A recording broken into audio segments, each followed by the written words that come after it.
मामा आणि भाच्याचं नातं हे अतिशय निरागस, खोडकर आणि तितकंच प्रेमाचं असतं. हेच मामा भाच्याच्या प्रेमाचे नाते सादर करण्यासाठी येत आहेत 8वी अ चे विद्यार्थी.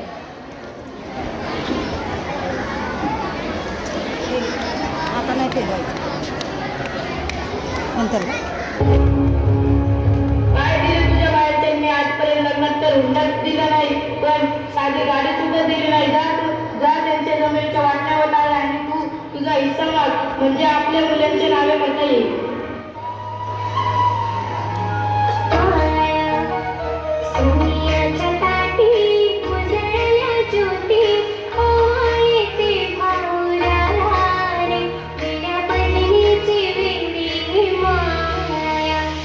तुमच्या वाटणं होत आहे आणि मला कळालं सुद्धा नाही. मलाही माझा हिस्सा पाहिजे. कायद्याने मलाही अधिकार आहे.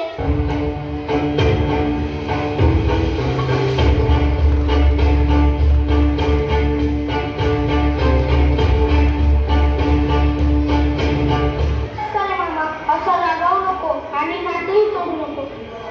विचार करताय आईशी झालेलं भांडण अजून डोक्यातून गेलं नाही का?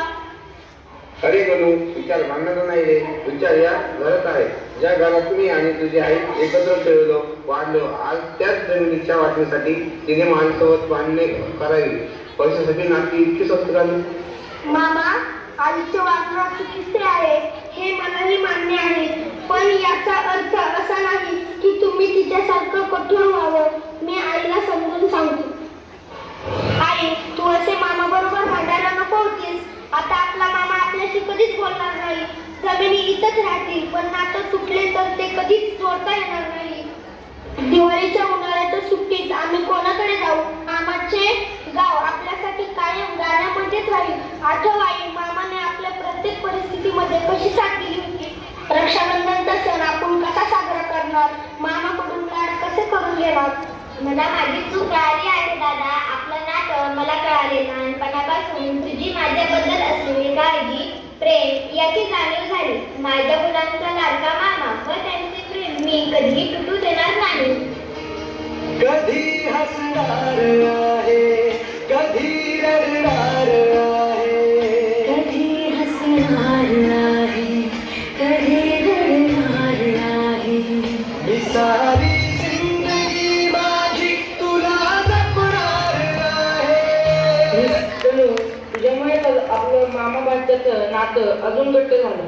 माझ्या भाच्यासाठी हा मामा कुठल्याही परिस्थितीत खंबीर उभा आहे आणि त्याचे बालपण मामाच्या गावाला पुन्हा नव्या आठवणीत रमून जाईल. नातं जपायचं वाटणं झाला घरच्या तरी अंगण मात्र एक असावं. भांडण असलं जरी बहीण भावाचं, मामा भाच्याने मात्र हसून भेटावं. पैसा येईल, पैसा जाईल, इष्टेत कोणासोबत येणार आहे, पण माईची एक साधी थाप जन्मभराची शिदोरी देणार आहे. मामाचा तो मायेचा हात, भाच्याचा तो भक्कम आधार.